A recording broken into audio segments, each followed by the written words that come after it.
switching of lanes, so there's not many times you do this at a World Tour level, so it'll be a different sprint to what you see every week. So for me, it'll be a new experience also. I never did a World Tour sprint like this in a city, so yeah, I also don't know what to expect, but hopefully it'll be good for us. Your ideal lead-out train, how does that look like? The guys will just position me into the last corner with 1.8k to go, and then I will find my way to the finish. We lost Jake Stewart, my last lead-out man, to a knee injury, so I'm going to have to find my own way a bit. So, what wheel would you like to fight for? I'd say Magnier's a good wheel. He's Like me. done well in the last 2 sprints, so yeah. O Fernando diz que não tem hábito, é a primeira vez que o faz, de fazer sprints em corridas do World Tour no circuito citadino. Portanto, estava ali aparentemente um pouco nervoso até, da forma como encarava a câmara. Diz também que não sabe exatamente como vão correr as coisas, que já não tem o seu lançador ideal, é o Jake Stewart, que desistiu já na etapa 8. Diz-se que ainda assim terá ambições, com certeza, vai estar na luta e que quer seguir, mas não seja na roda do Paul Magnier.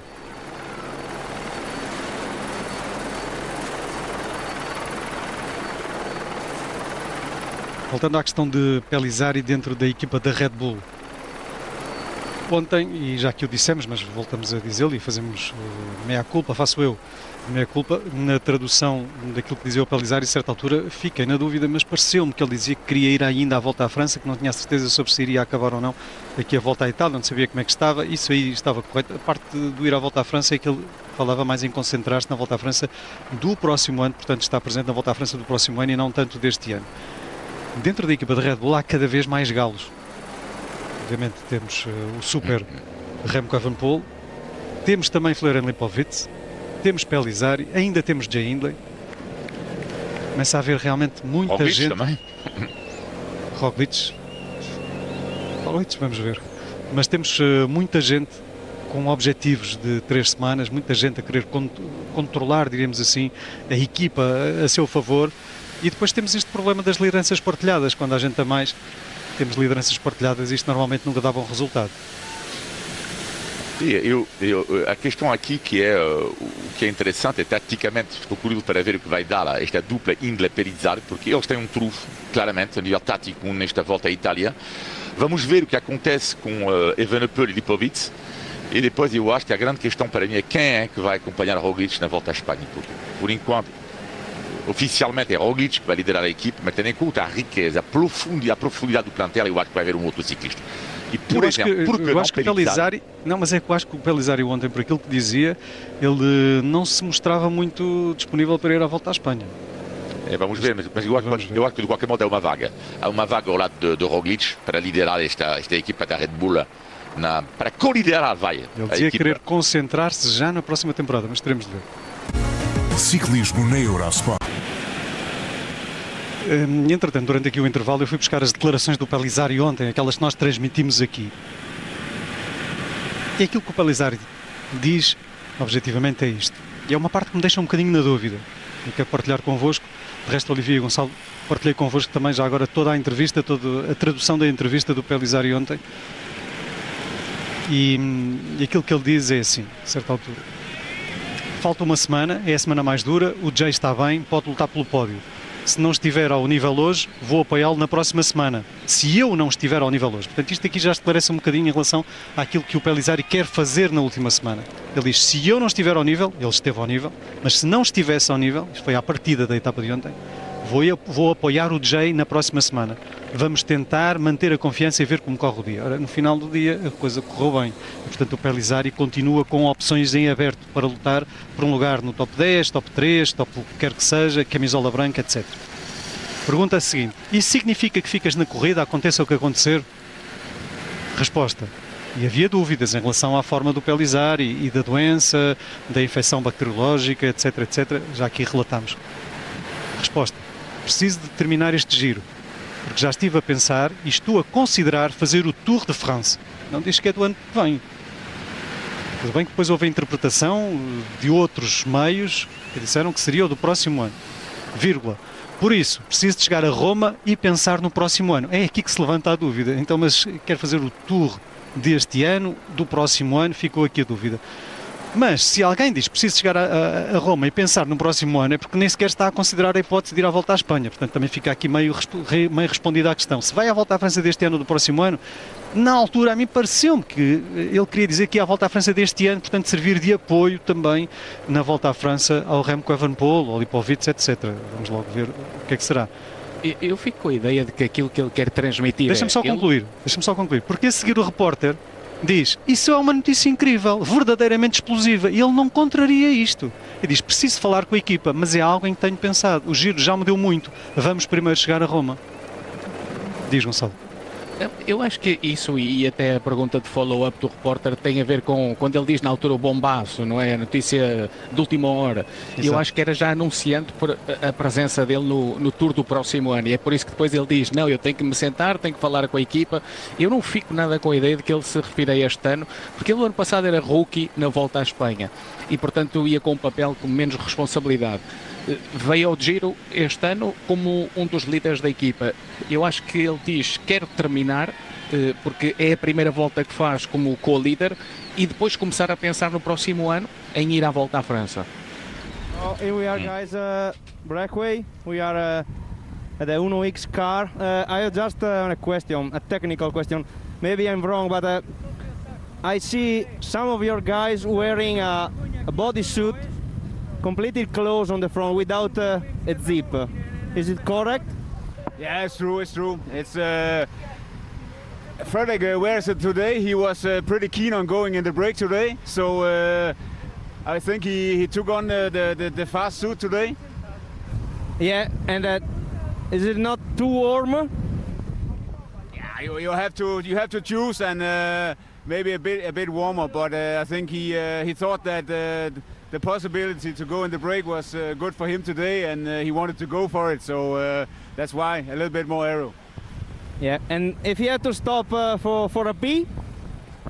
Yeah, he have to find out himself. Okay, thank you. Ciao. Aqui o Alessandro De Marchi falava dos fatos e dizia que o ciclista da equipa da Uno X, estava a falar ali no carro da Uno X, leva o fato sem zíper, portanto sem faixa eclair, e que é o chamado fato rápido. Segundo ele dizia ali, o que por um lado pode ser bom para o sprint final, mas por outro lado, num dia de calor, depois faz com que ele esteja ali um bocadinho mais fechado e seja mais difícil arejar no caso de necessitar. Gonçalo, a leitura que eu faço da entrevista de Pellizzari é exatamente a mesma do que tu, e além disso é uma outra razão. Eu acho que se Pellizzari tivesse pensado fazer a Volta à França, tivesse anunciado esta hipótese, teria havido uma linha esta manhã na comunicação social italiana, mesmo na Gazeta. Ora, não há uma linha na Gazeta dello Sport sobre a eventual participação de Pellizzari nesta edição da Volta à França, ou seja, neste caso, eu acho que ele estava a se referir de facto mas a forma como ele constrói a frase, de facto, ela levanta uma pequena dúvida, é um pouco estranha a forma de dizer isto, não é? E depois há o jornalista que diz, é uma notícia inacreditável. Bom, inacreditável, entre aspas, porque fazer o Pellizzari no próximo ano a Volta à França não seria uma coisa inacreditável, pensando bem na categoria dos ciclistas. O jornalista também ele, que fez esta pergunta, ou esta reflexão, também não conseguiu na altura pensar bem, porque foi uma frase bastante confusa, a frase do Pellizzari. Sim, Mas depois há aqui mais uma coisa, deixa-me só dizer aqui mais, já agora por aqui mais uma acha nesta fogueira, é que para o próximo ano, ainda a Volta à França deste ano não se realizou. O que é que vai fazer Remco Evenepoel? O que é que vai fazer a Florian Lipovic? Portanto, o Pellizzari está com a idade que tem, que é um miúdo, por comparação com o Evenepoel. Tudo bem, não é uma questão da idade, mas também a idade, também é mais novo. Ou com o Lipovic. O Pellizzari é que vai dizer o que é que vai acontecer na Volta à França, seja este ano, seja no próximo ano. Ele diz, eu tenho de falar com a equipa, mas afinal de contas, então e o Evenepoel e o Lipovic estão na equipa a fazer o quê? E já sabe o Pellizzari o que é que vai acontecer com o Remco Evenepoel e com o Lipovic este ano? Imaginemos que o Evenepoel ganha a Volta à França, pode acontecer. Ou o Lipovic faz de pódio, qualquer coisa, não sei. Parece-me que aquilo é muito estranho.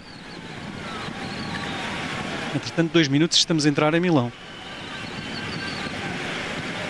Eu acho que o Giulio Pellizzari é um rapaz ambicioso, inteligente e que já percebeu que nisto do ciclismo de alta competição não basta com ter boas pernas, também é preciso marcar posição em termos de grupo e estar numa equipa fortíssima com vários líderes, onde há muita concorrência para discutir as melhores corridas do calendário e ele quis tirar, como que de certa forma, quis tirar bilhete para o Tour do próximo ano.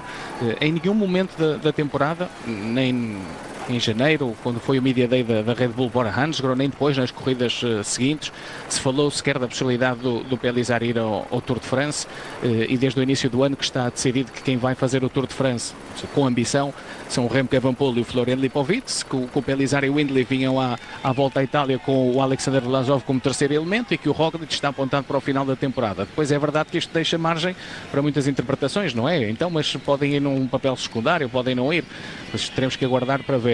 Mas o Pelizar não me parece que esteja feito para ser gregário de muita gente. Já o fez o ano passado na volta à Espanha, mas não deixou de ganhar uma etapa. Esteve na luta pela classificação da Juventude. Este ano na volta à Itália já disse 1001 vezes que não estava bem, que ia ser gregário do Jay Hindley, mas a verdade é que nunca se desliga da classificação geral. Quando um ciclista quer ser gregário e quer dar tudo, deixa de ter ambições pessoalmente. E no caso do Giulio Pelizari, eu acho que ele está feito para liderar, não está feito para trabalhar para outros, embora quando foi chamado ao serviço e como jovem corredor de uma equipa com outros corredores muito mais experientes do que ele e que já ganharam coisas importantes, pois cumpriu sempre. Eu não estou a dizer que ele é mau colega de equipa, bem pelo contrário, acho que ele é um bom colega de equipa. Agora, é um corredor extremamente ambicioso, não me parece que queira ir ao Tour para limpar os sapatos do Remco Evenepoel ou do Florian Lipovic.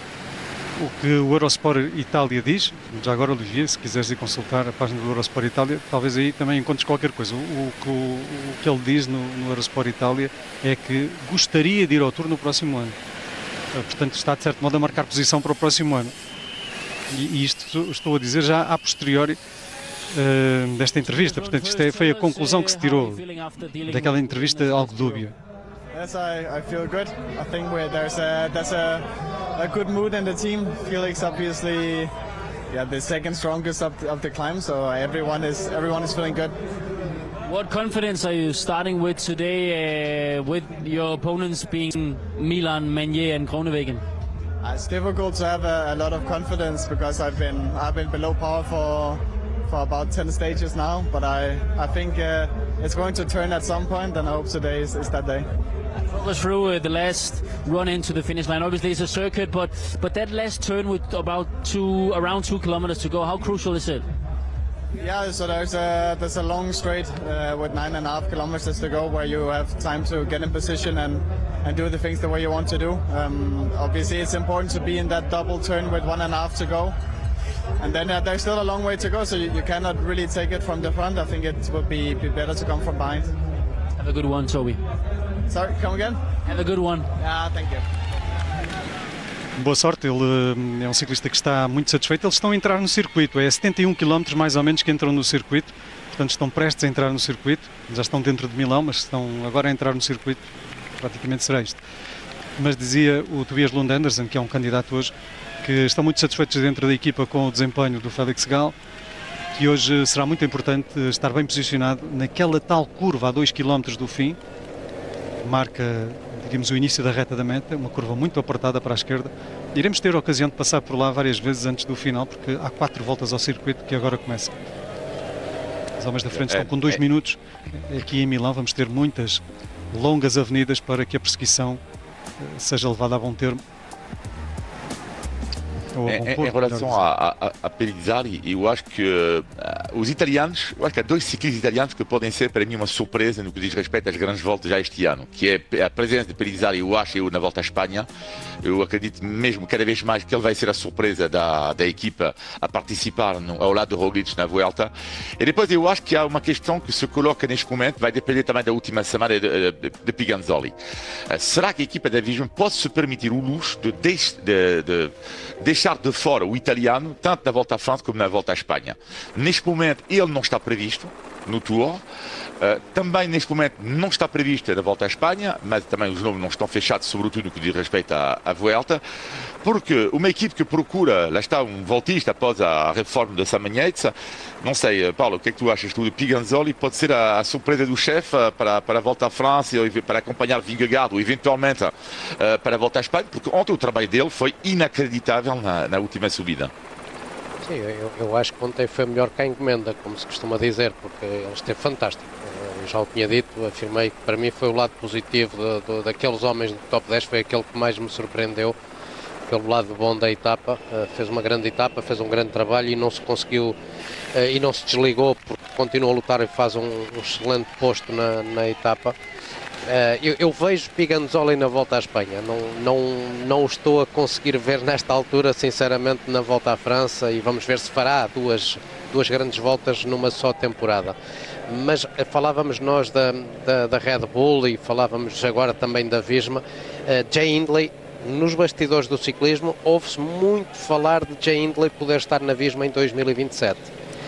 E nós não sabemos o caminho de Roglic. Isto porque falávamos de Pellizzari. Qual o papel de Pellizzari com tanta gente importante, mas se Hindley sair, seja para a Visma, seja para outro lado qualquer, se Roglic vier a sair também da estrutura, o Pellizzari fica com um papel muito importante, com Florian Lipovic, com Renko Evenepoel. São três ciclistas que podem perfeitamente liderar as três grandes voltas.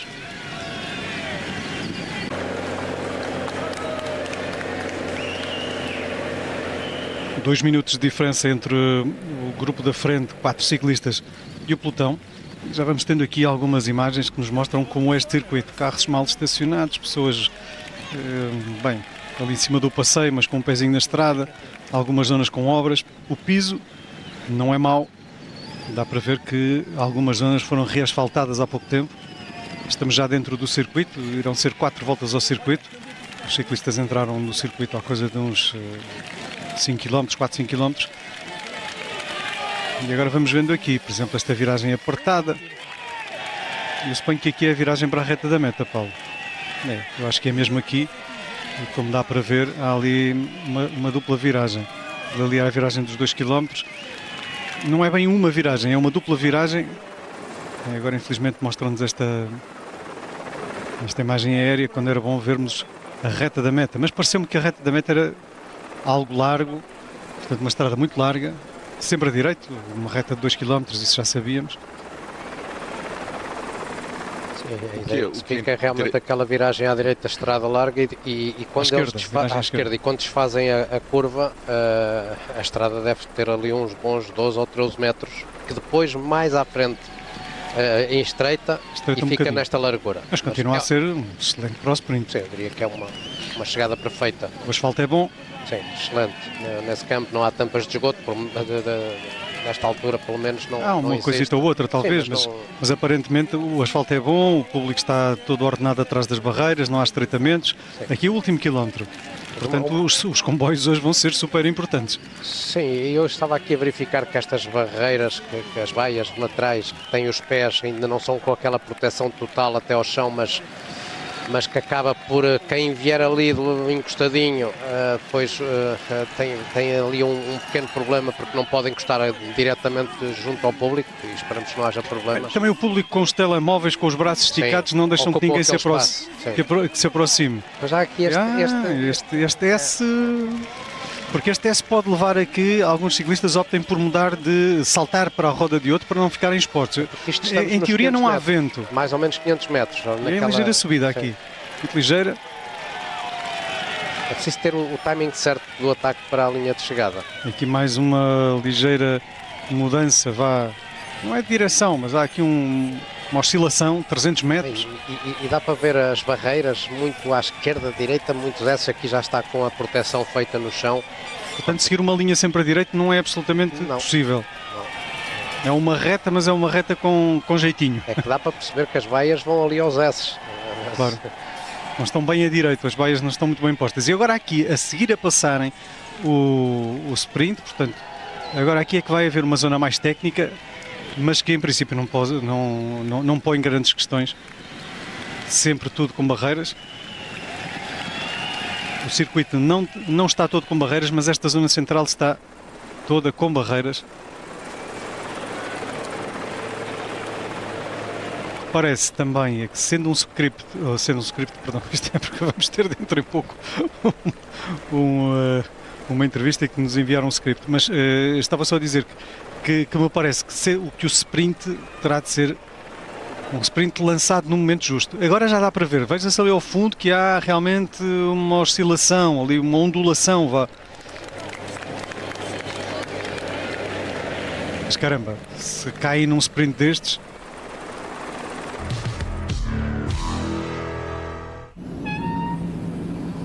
Welcome to a new sacred place in cycling history of Italy, but maybe also in the cycling world. This is the Vigorelli Velodrome in Milano, built in 1935. And this was the place where the big riders of those times came to really chase their dreams, to chase their world hour records. This is where Coppi rode.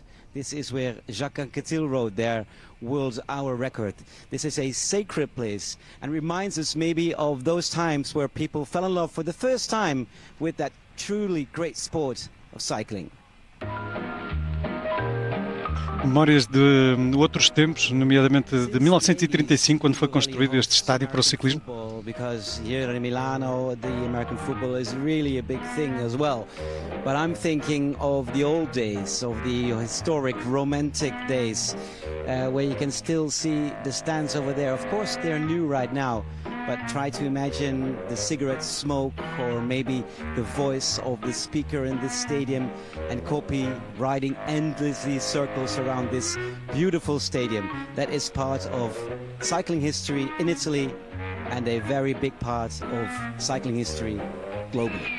Este é o Velódromo Vigorelli em Milão, construído então em 1935, um local onde grandes corredores dessa altura vinham aqui tentar bater recordes da hora, mundial, o recorde mundial da hora.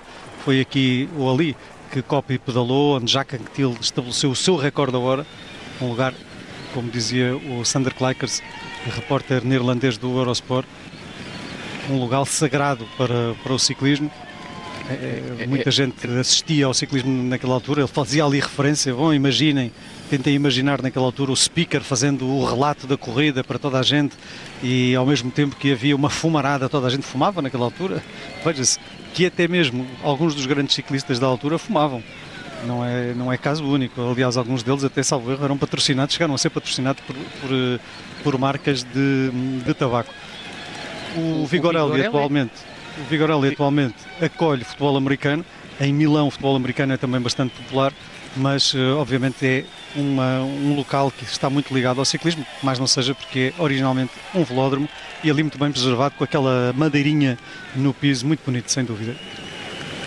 É um velódromo com muita história. Ali tocaram os Beatles, por exemplo, numa digressão à Itália em 1965. Recordo-me de algumas histórias do Velódromo Vigorelli, por exemplo, do tempo em que aqui se faziam as provas de 6 dias, na era dourada das provas de 6 dias, tanto na Europa como nos Estados Unidos. Aliás, as grandes estrelas italianas viajavam em barco a vapor até os Estados Unidos. Era uma era diferente. Hoje em dia vivemos a era dos dados, a era da ciência aplicada ao desporto, à alta competição, da otimização do corpo humano. Durante a primeira metade do século XX vivia-se, digamos que era de testar os limites do corpo humano. Até no final do século XIX também havia essa tendência. E no que diz respeito ao Velódromo Vigorelli, teve numa altura em que vemos aqui outro dos grandes monumentos de Milão, que é o Duomo de Milano, a Catedral Gótica, o símbolo da cidade, com esta impressionante fachada em mármore e com os grandes terraços de vista panorâmica sobre Milão, mas continua.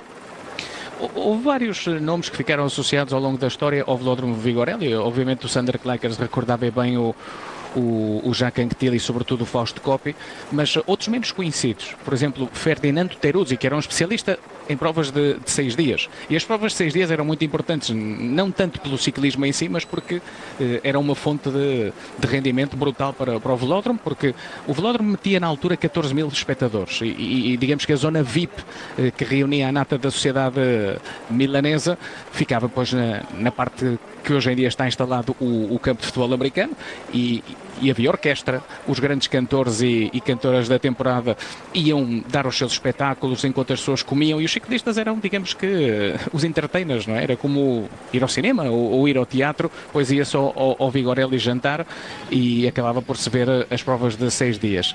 E este senhor, o Ferdinando Teruzzi, que vivia relativamente perto do velódromo, era conhecido como Il Gatto Magico e acabou por se tornar um símbolo dos anos 50 e 60 como um dos corredores que mais vitórias conseguiu na pista.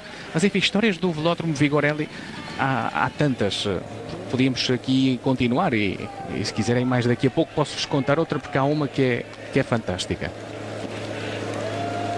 Milão tem muita história ligada ao ciclismo, obviamente, mas para lá disso já vimos aqui algumas imagens também muito conhecidas, não só o Domo de Milano, vimos também aquelas imagens conhecidíssimas da Galeria Vittorio Emanuele II, uma das galerias comerciais mais antigas do mundo, com aquela cúpula de vidro, lojas de luxo, cafés históricos.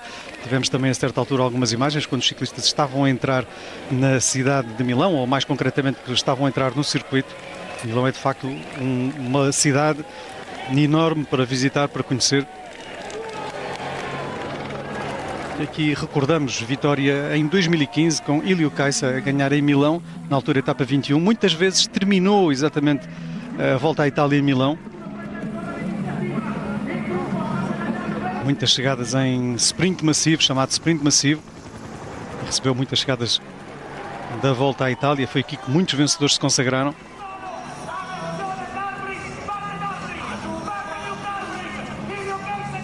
Na altura, Ilio Kaisa bateu Luke Durbridge neste final de 2015. Acabaria por triunfar a fuga neste dia.